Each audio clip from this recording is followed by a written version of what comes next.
Si vous étiez condamné à jouer à un jeu vidéo qui vous oblige à prendre des décisions brutales et à les regarder se produire dans la vie réelle, que feriez-vous? Je vais vous expliquer les erreurs commises, ce que vous devriez faire et comment battre le jeu vidéo maudit dans Choose or Die. Cet homme est foutu. Hal se détend dans sa garçonnière et décide d'allumer un vieux jeu vidéo qu'il a acheté dans un vide-grenier. Il n'a aucune idée de ce qu'il attend. Mais quand le jeu commence, il lui demande s'il veut ou non saisir le calice qui est devant lui. S'arrêtant pour réfléchir à ce que ça pourrait signifier, il boit une gorgée de sa bière sans se rendre compte que cette décision vient de répondre à la première question du jeu. Curieux d'en savoir plus, il se penche en avant pour répondre à la question suivante et tape « En chercher une autre » sur le clavier. Quand soudain, une bière fraîchement ouverte apparaît sur son bureau. Alors là, il est choqué, mais le jeu ne s'arrête pas et lui demande s'il veut que les lumières soient allumées ou éteintes. Il fait un choix et les lumières s'éteignent.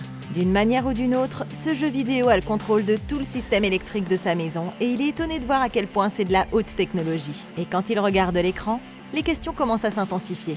Il doit maintenant faire un choix entre sa langue à lui ou son oreille à elle. L'homme ne sait pas quoi faire et le jeu le presse pour obtenir une réponse, lui disant de choisir ou de mourir. Il tente de s'enfuir, mais un bruit assourdissant retentit dans les haut-parleurs et la seule façon de l'arrêter est de prendre une décision. Inquiet, il sort du sous-sol et appelle sa famille, mais l'homme réalise qu'il vient de faire la plus grosse erreur de sa vie. Dans la cuisine, sa femme tient une langue dans sa main et son fils est grièvement blessé. Le choix qu'il a fait dans le jeu vidéo les a poussés à le faire contre leur gré. Et ce n'est que le premier des 5 niveaux horribles qu'ils vont devoir franchir pour rester en vie. Ok, ce jeu est purement et simplement diabolique. Il n'a même pas prévenu l'homme qu'il allait torturer sa propre famille. Mais il y avait beaucoup de signes que quelque chose de mal allait se produire.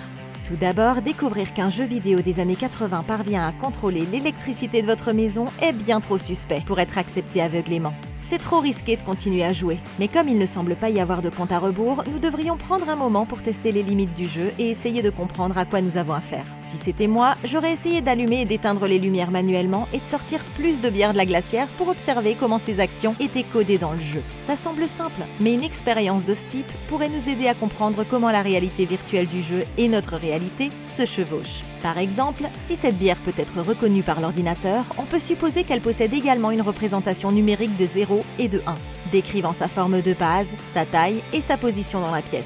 Nous devons également nous attendre à ce que cette représentation soit très faible en termes de données, parce que le jeu est très ancien. C'est un point très important, parce que même s'il est maudit, le mal vient toujours du jeu lui-même, ce qui signifie qu'à certains égards, il est lié aux limites de la technologie des années 80. Maintenant, dès que vous réalisez que cette chose présente une menace réelle, et une fois que vous avez essayé de l'éteindre, de le fermer, de jeter votre ordinateur par la fenêtre, ou toutes les choses évidentes que toute personne saine d'esprit ferait, l'approche la plus intelligente est d'essayer de planter le jeu. Puisqu'il lit des environnements réels et les interprète en code source, j'essaierai de faire planter le programme en le surchargeant d'informations que la technologie ne peut pas gérer. Même l'IA moderne est confrontée à ce problème et les voitures Tesla en sont le parfait exemple.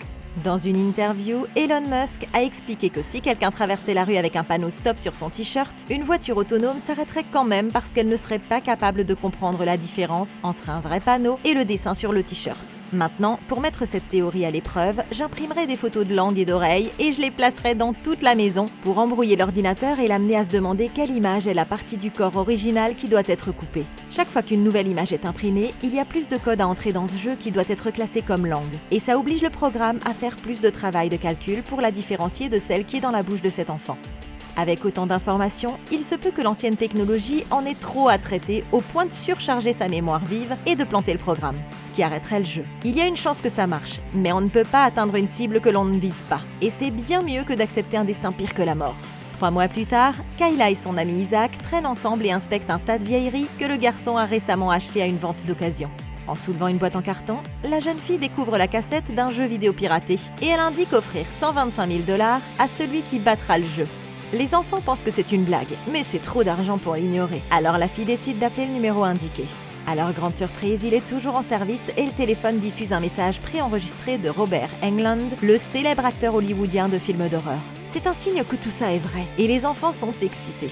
Mais ce n'est pas ce qu'ils pensent. Dès que Kayla découvrira ce qu'est vraiment ce jeu, elle regrettera d'avoir ouvert la boîte. Assise dans un bar, la jeune fille convertit le jeu vidéo Cursor pour pouvoir l'ouvrir sur son ordinateur et le démarrer. Mais lorsqu'elle regarde l'écran, elle est troublée de voir qu'il lui demande si elle veut du café ou du gâteau. En pointant une flèche, il dirige son attention vers la carte du restaurant et étrangement, ce sont les 2 seules choses proposées. C'est effrayant, mais elle pense qu'elle est juste fatiguée et choisit le café. Soudain, la serveuse apparaît à sa table et remplit sa tasse à ras-bord, ce qui la fait paniquer. Elle regarde à nouveau le menu pour vérifier les plats, mais voit que tout est redevenu normal. La jeune fille n'a aucune idée de ce qui se passe. Et alors que la serveuse s'en va, ces derniers mots apparaissent sur l'écran. Ça effraie Kayla, et quand le jeu lui propose le choix suivant, elle ferme immédiatement son ordinateur portable. Mais dès qu'elle lève les yeux, Kayla découvre que la pièce entière est recouverte d'un épais brouillard. Au loin, son frère mort apparaît et lui dit qu'elle doit choisir ou mourir. Terrifiée, Kayla rouvre son ordinateur et se retrouve dans le bar. Mais le jeu l'oblige toujours à faire un choix entre faire un break ou non. Elle décide choisir le break et tape oui. Mais dès qu'elle appuie sur entrée, la serveuse commence à faire tomber des verres sur le sol. Break, c'est cassé en anglais. Le jeu la contrôle et les deux choix suivants apparaissent rapidement à l'écran. Continuer à casser ou nettoyer. Paniquée, elle choisit de nettoyer, mais la serveuse tombe à genoux et Kayla comprend que c'est un piège. Elle traverse la pièce en courant pour la sauver, mais un homme se met soudain en travers de son chemin en lui hurlant dessus pour faire diversion. Elle le dépasse, mais la fille arrive trop tard pour aider la serveuse et le jeu s'arrête. Ça fait un niveau de passé et il en reste 4. Ok, ça ne va pas bien se terminer. Tout d'abord, quand on vous propose de l'argent pour quelque chose qui semble trop beau pour être vrai, c'est probablement parce que ça l'est. Et vous devriez reposer le jeu et vous éloigner gentiment. Il faut reconnaître que cette mystérieuse société de jeux vidéo a fait en sorte que l'offre semble légitime en l'imprimant sur une boîte bon marché et sale. Ça peut sembler contre-intuitif, mais c'est tellement sans prétention que c'en est charmant. Et les prix en espèces étaient une tactique courante pour promouvoir les jeux vidéo dans les années 80. Ils ont même engagé Robert Englund, l'acteur qui jouait Freddy Krueger, ce qui en fait un souvenir nostalgique des années 80. Il n'est donc pas surprenant qu'ils se soient tous les deux fait avoir. Il est trop tard pour faire marche arrière maintenant, parce que vous avez déjà été piégé dans le jeu. Il faut donc développer une stratégie pour s'en sortir avant que la situation n'empire. Heureusement, il y a des leçons importantes à tirer de ce niveau, si on y prête attention. Si vous regardez ici, vous pouvez voir que le contour de la ligne de commande est rempli d'images de verre, avant même de voir la serveuse les casser. C'est important parce que la prochaine fois que nous serons confrontés à un autre niveau, nous pourrons utiliser les images de l'encadrement comme indice et analyser notre environnement pour comprendre ce que nous serons obligés de faire ensuite. Ça pourrait nous donner un peu plus de contrôle sur nos propres choix avant que le jeu ne nous force à prendre des décisions dangereuses. Par exemple, si elle savait que le sujet aura quelque chose à voir avec des verres, elle pourrait réfléchir à l'avance et jeter tous les verres hors du restaurant ou garder tout le monde aussi loin que possible des verres, pour réduire les risques potentiels. La prochaine observation, c'est que si vous regardez comment les gens se sont comportés dans ce restaurant, il semble y avoir deux façons différentes dans le jeu de contrôler les personnages non-joueurs. La première consiste à les forcer à faire quelque chose de préprogrammé en fonction de votre choix. Et la seconde consiste à les faire fonctionner hors script en réaction à votre choix. Ce qui est intéressant dans tout ça, c'est que la partie qui nécessite un traitement plus rapide semble présenter des défaillances, ce qui pourrait nous donner une idée des limites technologiques du jeu. Tant que nous aurons peur, nous bougerons et réfléchirons lentement, et ça permet au programme de prendre son temps. Mais si nous interagissons rapidement avec l'environnement, le jeu sera obligé d'utiliser davantage de sa très faible puissance de traitement pour nous répondre. Puisqu'un seul saut hors de sa place initiale a suffi à provoquer un glitch sur ce type, j'essaierai de faire bugger d'autres choses dans le jeu en faisant des mouvements rapides et en prenant des décisions imprévisibles. Et j'essaierai de trouver d'autres moyens desquels tirer profit. Enfin, puisque nous savons que des gens vont être blessés par nos décisions, je ferai en sorte de garder mes amis et ma famille loin de moi à tout prix. S'ils sont dans la même pièce que le jeu, ils seront forcément blessés. Donc la chose la plus intelligente à faire est de s'assurer que vous ne jouez au jeu que dans une pièce remplie de personnes que vous détestez. Cette malédiction a besoin d'une cible à chaque fois, et torturer vos ennemis est bien mieux que d'exposer vos proches au danger. Donc jusqu'à ce que nous sachions comment déjouer le jeu, il est préférable de lui offrir des victimes que vous n'avez pas de scrupules à blesser. Une alarme retentit et Kayla se réveille le lendemain matin dans son lit, convaincue que tout ça n'était qu'un mauvais rêve.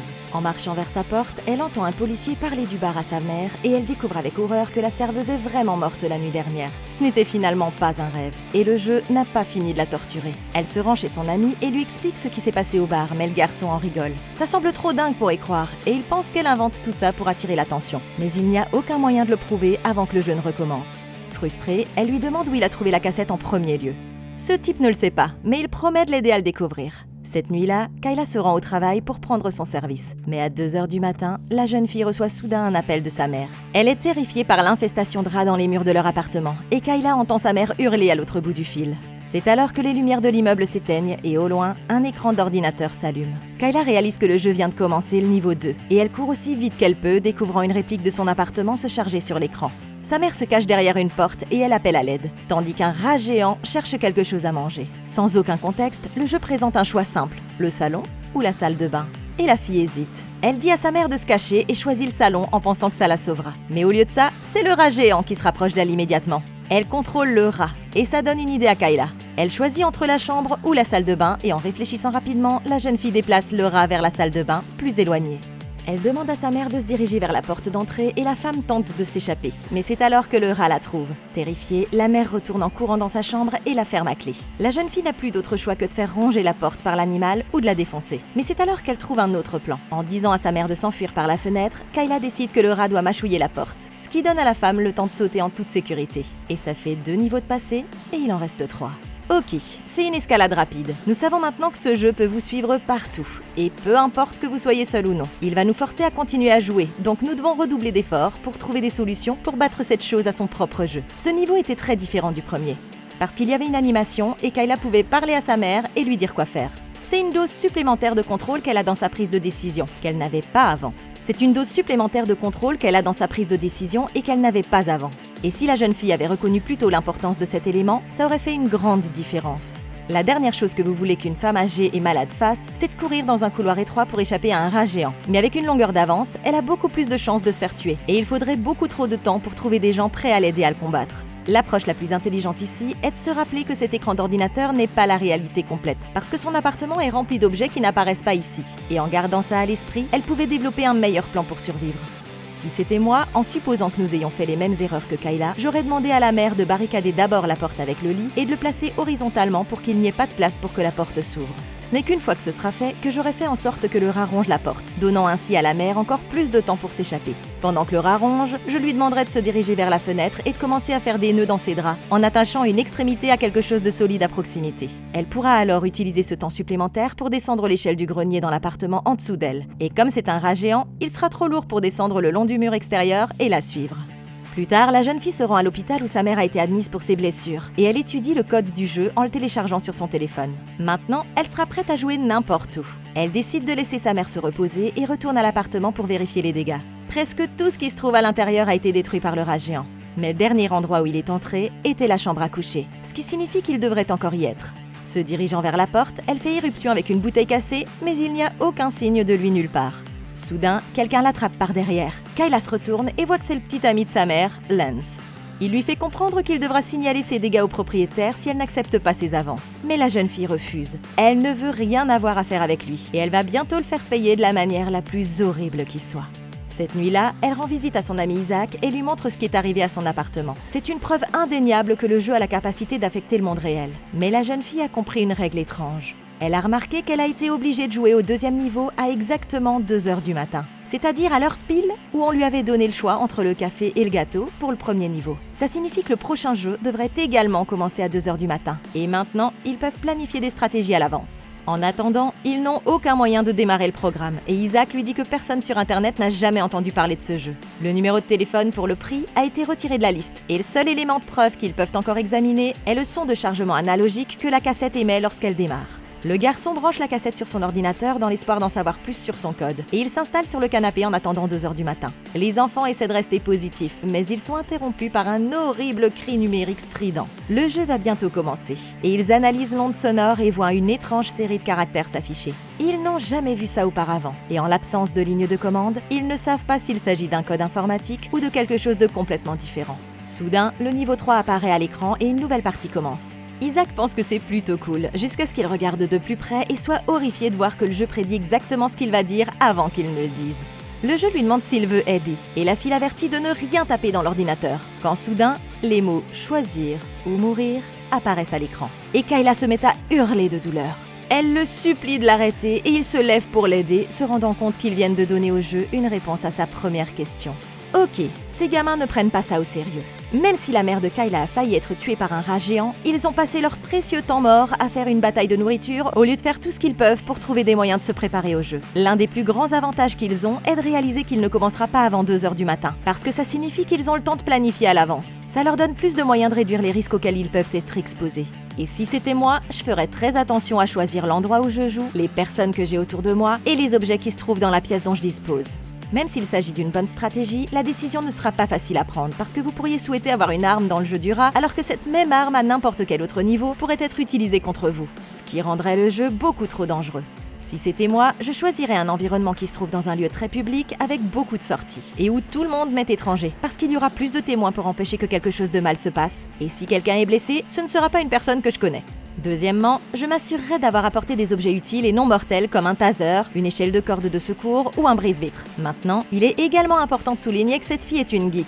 Elle sait coder, remettre à neuf de vieux équipements et même concevoir un émulateur pour un logiciel vieux de 40 ans. En gardant ça à l'esprit, il est fort probable qu'elle soit aussi gameuse. Et elle devrait utiliser ses connaissances pour tenter de tricher. Étonnamment, certaines tactiques peuvent s'appliquer ici et l'une d'entre elles est le glitch. Pour ceux d'entre vous qui ne le savent pas, le glitching consiste à découvrir une faille technique dans un jeu et à l'exploiter. Il existe de très bons exemples dans les jeux modernes et beaucoup d'entre eux sont utilisés dans les courses de vitesse. Mais l'exemple le plus approprié est peut-être celui de l'un des jeux les plus classiques de tous les temps, Zork, le grand empire souterrain. Il s'agit d'un jeu en mode texte très similaire au jeu Cursor qui vous entraînait dans une aventure interactive où chaque décision affectait le résultat final. Il se trouve que les joueurs ont trouvé une faille dans la programmation qui leur permettait d'entrer dans une pièce secrète lors d'un combat de boss et de taper Get Stiletto, avoir le poignard, ce qui vous permettait de voler l'arme du personnage et de l'utiliser contre lui.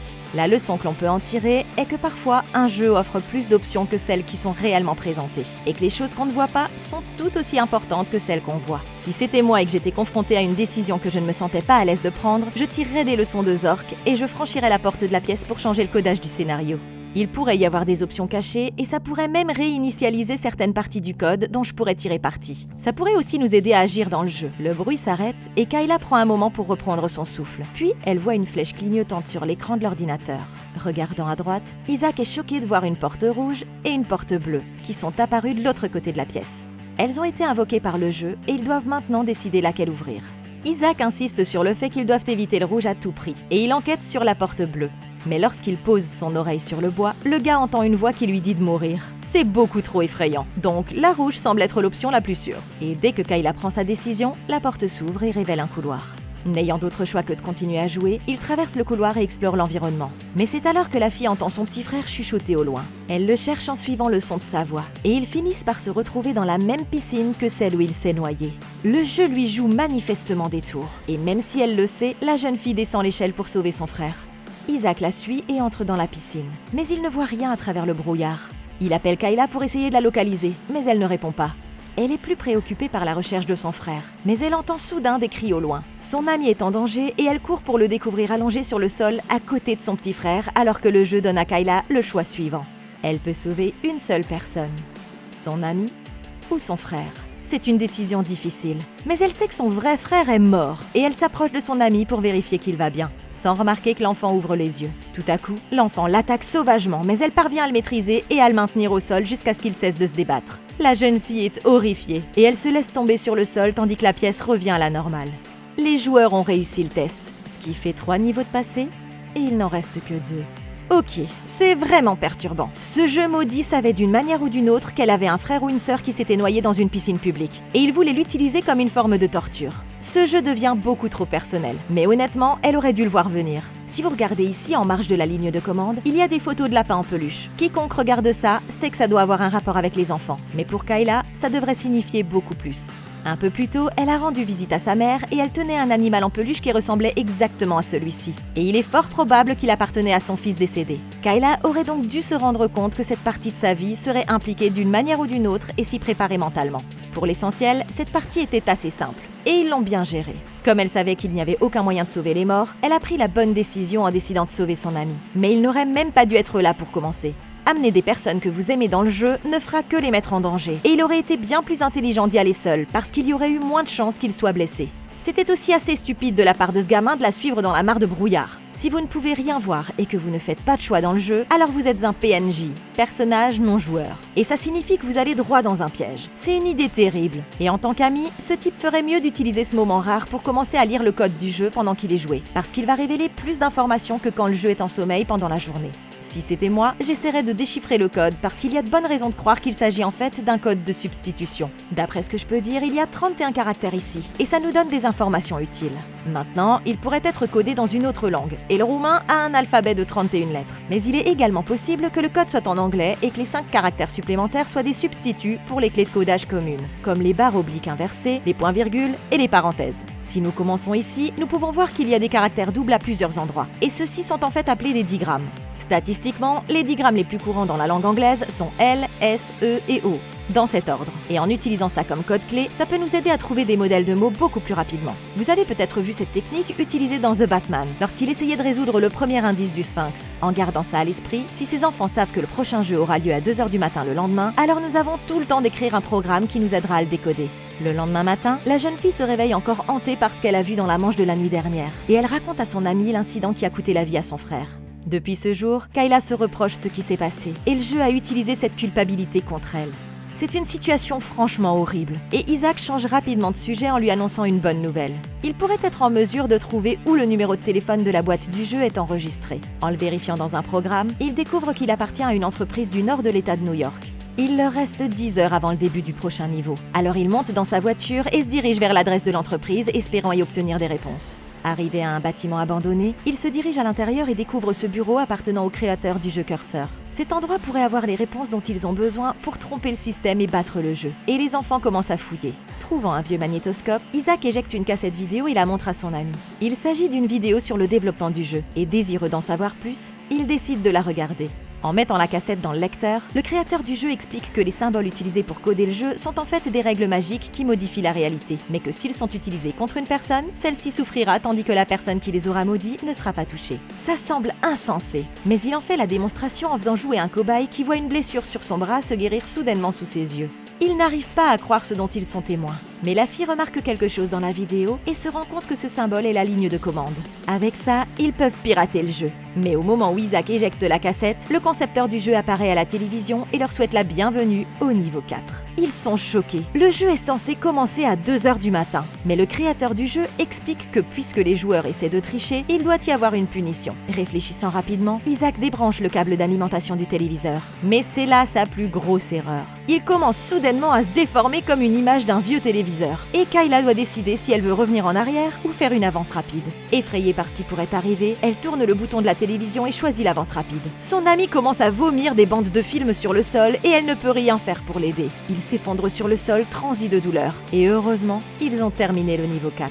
Ce qui fait 4 niveaux de passé et il n'en reste qu'un. Ok. Ces enfants cherchaient des moyens de tricher, donc le jeu a décidé de commencer plus tôt comme punition. Maintenant, ça peut sembler contre-intuitif, mais malgré les conséquences, l'approche la plus intelligente ici est de continuer à essayer de pirater ce jeu. C'est très risqué sans aucun doute, mais plus longtemps nous sommes forcés à jouer, plus il y aura de gens blessés. Et trouver des moyens de contourner les règles peut nous donner notre meilleure chance de tous les protéger. Maintenant, il y a quelques limitations uniques à ce niveau, parce qu'Isaac ici est devenu numérique. Mais ce n'est pas forcément mauvais. Kayla doit prendre sa décision en tournant ce bouton. Mais elle ne s'arrête pas pour considérer la force avec laquelle elle doit le faire.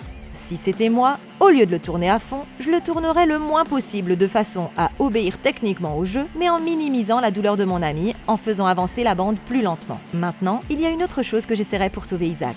On l'a vu se faire piéger dans une bulle numérique. Mais vous serez surpris d'apprendre qu'il ne s'agit pas d'un codage binaire avec des 0 et des 1. Ce que vous voyez là, c'est une télévision à tube cathodique. Elle fonctionne en envoyant des électrons à travers le tube de verre, chauffant une couche de poudre de phosphate sur l'écran qui s'allume quand elle reçoit de la chaleur. Et ce, pour chaque pixel. Ce qui est intéressant, c'est que comme il s'agit d'électrons, ils réagissent également au champ magnétique. Si vous avez déjà approché un aimant d'un vieil écran cathodique, vous savez que ça fait ça. Ce qui se passe, c'est que le champ magnétique sépare les électrons du téléviseur et les réarrange sur les lignes du champ magnétique. Si cette information est importante, c'est parce que si nous savons qu'Isaac a été piégé dans le même type de technologie, nous pourrons peut-être l'atteindre en trouvant un aimant, parce que le champ magnétique séparera les électrons, ce qui nous permettra de traverser la bulle en toute sécurité et on pourra le sortir de là sans être blessé. La jeune fille court rapidement voir son ami, mais il est trop tard pour le sauver. Ses blessures sont trop graves et il meurt sous ses yeux. Elle est la seule joueuse restante, mais il y a une dernière chose qu'elle doit faire. Kayla doit se rendre à ses coordonnées et battre le boss pour que ce jeu puisse enfin se terminer. La jeune fille s'enfonce dans les bois en suivant son GPS jusqu'à ce qu'elle arrive à destination. Mais elle n'a vu personne sur des kilomètres et elle commence à s'inquiéter. Elle sort de la voiture, s'avance dans la forêt et est surprise de trouver une maison luxueuse dans une clairière bordée d'arbres. S'approchant prudemment, Kayla pénètre à l'intérieur du bâtiment où elle trouve une famille assise à la table du dîner. Mais quelque chose ne va pas. L'homme l'invite à se joindre à eux, reconnaissant qu'elle est une joueuse, et il lui demande pourquoi elle est là. Confuse, la fille lui dit que le jeu l'a envoyée et elle veut savoir s'il est aussi un joueur. Il explique qu'il n'a joué que jusqu'au niveau 2, mais qu'il a passé un accord avec le jeu pour en distribuer des copies en échange de laisser sa famille tranquille et de pouvoir quitter le jeu. Soudain, le téléphone de la jeune fille s'éteint et lorsqu'elle le vérifie, Kayla découvre qu'elle est arrivée au dernier niveau. Se levant, la fille lui montre qu'il est le boss du dernier niveau et qu'elle doit choisir entre lui et elle, et qu'il n'y aura qu'un seul survivant. Agissant rapidement, elle se dirige vers un couteau sur la table, mais l'homme saisit une assiette et la fracasse sur sa tête. Étonnamment, il se tient le visage de douleur, et ils se rendent compte que tous les dommages qu'ils s'infligent mutuellement sont transférés sur eux. La fille est sur le point de le poignarder, mais il lui cogne la tête contre la table, l'envoyant au sol. C'est alors que son fils sort un pistolet et il tire, manquant complètement la fille. Cherchant à se venger, la mère prend l'arme des mains de son fils et se dirige vers l'extérieur, indiquant clairement qu'elle va tuer son mari par procuration pour les choses horribles qu'il a faites à sa famille. Cherchant à se venger, la femme tire avec l'arme, mais la fille tombe dans la piscine et ne peut pas remonter. L'homme sort en courant pour attraper l'arme et désarmer sa femme, mais il est déjà trop tard. Soudain, il se met à cracher de l'eau et l'homme se noie, faisant de Kayla la gagnante officielle. Et c'est ainsi que les 5 niveaux sont terminés. Une fois le boss final tué, la mère aide Kayla à panser ses blessures. Mais quand la jeune fille regarde son téléphone, elle remarque un symbole spécial qui clignote sur l'écran. Il s'agit des règles magiques qui alimentent la malédiction du jeu, et c'est maintenant à elle de les utiliser contre qui elle veut. Quelques jours plus tard, la fille envoie un message au petit ami de sa mère, et elle lui demande s'il veut passer du temps avec elle pour de l'argent. Le gars dit immédiatement oui, acceptant d'être prélevé, et Kayla décide qu'il est temps pour lui d'être puni une fois pour toutes. Avant qu'elle n'ait eu le temps de terminer sa tâche, quelqu'un l'appelle et elle réalise qu'il s'agit du créateur du jeu. Il lui demande sur qui elle va utiliser ses nouveaux pouvoirs. Et la jeune fille promet de ne punir que ceux qu'il mérite, en condamnant toutes les Karen de la planète. Mais qu'en pensez-vous? Comment auriez-vous battu Choose or Die? Dites-le moi dans un commentaire ci-dessous. Merci beaucoup d'avoir regardé. Laissez un like, abonnez-vous et consultez la playlist de Comment battre pour d'autres vidéos comme celle-ci. Et d'ici la prochaine fois, passez une excellente journée.